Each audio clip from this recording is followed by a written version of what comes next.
Hengam is a restaurant owner, small business advocate, host of Making Dough Show, an electrical engineer, and our chamber board chair-elect. She is a 2010 graduate of the New Mexico Institute of Mining and Technology with a degree in electrical engineering. How many of y'all knew that? She moved into the Schertz area when her and her husband Matt decided to buy a pizza restaurant. And 7 years, 2 restaurants, and 2 extra children later, she and Matt have firmly established themselves into the Schertz business community, not only as restaurateurs, but also as community partners willing to throw in and help their fellow businessmen and women. Here to present to us today are her tips on time management, and particularly what your main time eater probably is. Please welcome Hengam Stanfield. We're going to be talking about time today. This is a picture of our ribbon-cutting grand opening of Mattenga's Pizzeria. We had no money to buy a sign, so as you see there's a banner that we hung up there, and so that's 7 years ago. We've been part of the chamber. We're very happy about that, and as Maggie said, I have the privilege of also being part of the board, which I do take very seriously. So, as Maggie said, we have 4 kids. My mom, who takes care of the baby, had a catering to do, so baby's here, so we just kind of juggle and do, but we are all busy. And when I feel slightly overwhelmed of all the stuff that we need to do with the 2 restaurants and the children and all that, I do remind myself of this very cheesy concept, and that is that we all have 24 hours in a day. I'm sure you've heard that, obviously, but we're never going to get a minute more. So whenever you're overwhelmed, you think your to-do list is too long. So there are people that are able to do way more with the 24 hours that they've been given. So as Maggie mentioned, we have 2 restaurants.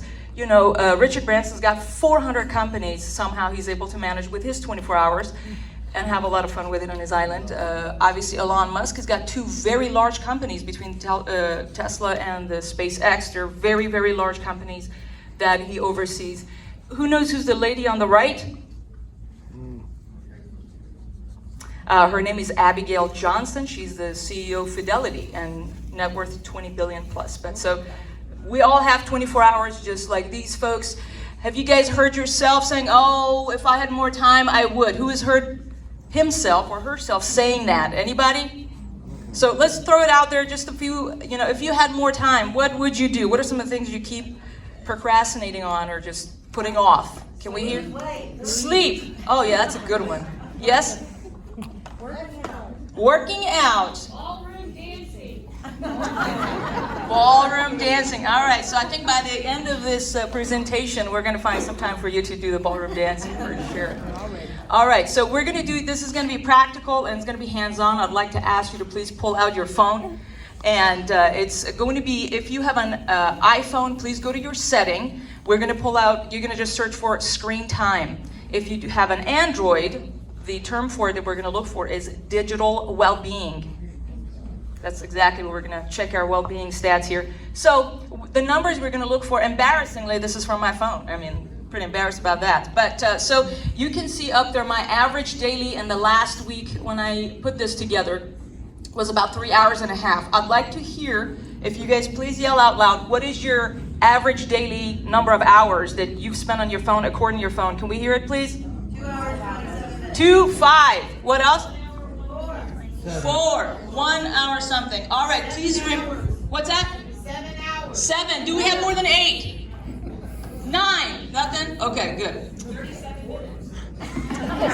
Maggie's gonna get an award after. I think she has another phone she uses, not this, but good for her. All right, I'd like you to remember this number. We're gonna do some math coming up with your number. So mine for this thing is about 3 hours and a half.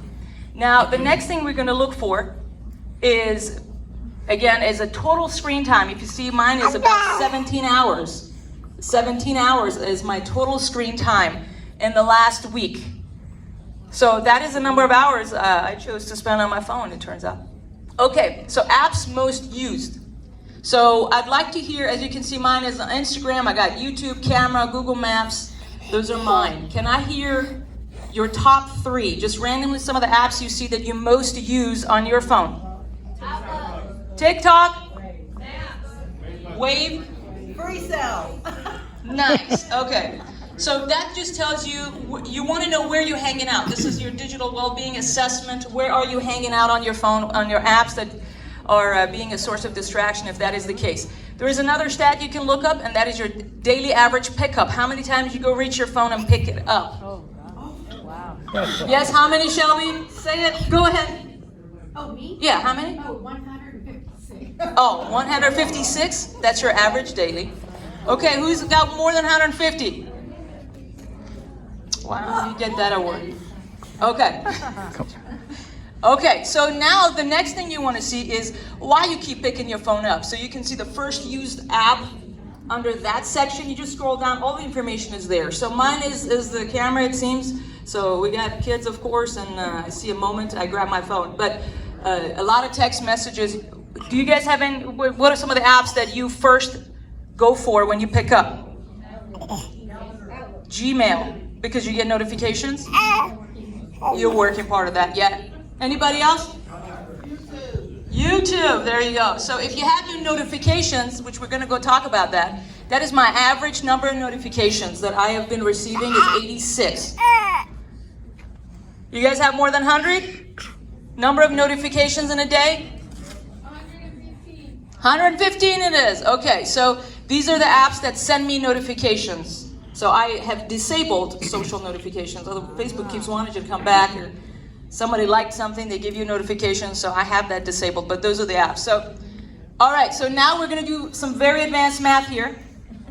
The number that I asked you, which was the first number, you all have that number. I'd like you to pull up your calculator, 2 clicks away. And so I've done the math for the 3 hours a day. So 3 hours a day times 365 days out of the year is that many hours, which means nothing, of course. Now, if we were to divide that number of hours by 8, which is kind of like a working, 8-hour work days kind of a thing, that adds up to be about 137 working days that I have chosen to be on my phone. So you all do your math. So that's, now granted, some of y'all may be on your computer and or watch Netflix on the TV. Some folks watch Netflix on their phone. So there are more screen times around, I'm sure, that we can dig. Now, if I were to divide that number by 24, that will give me full day numbers. So 45 full days. I mean, it makes no sense, but the math is there. So 45 full days of this year alone in 365 days, if I keep that trend, my life of this year, I've been on my phone. 45 full 24-hour days. Oh, if I had more time. About the ballroom dancing and all that. So clearly we have the time. We're just choosing to stare at our phone or our devices for it. Obviously, many of us work on the phone, of course, that as well. We're just kind of trying to get a perspective here.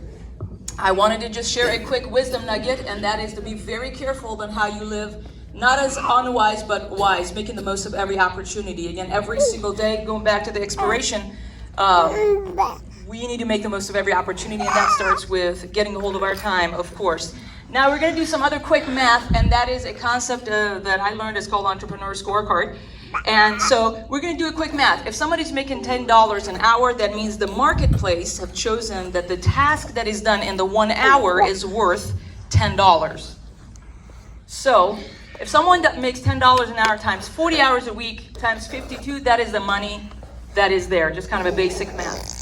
So for somebody to make $100,000, that means the activities that are being done in the 1 hour time, it has to be $50 an hour worth of tasks. So if you are making $100,000 a year, it's for you to assess if the activities that you're doing within the hour of your life at work, if it's worth 50. Now maybe you are making 100K and you're like, how am I gonna make 200K?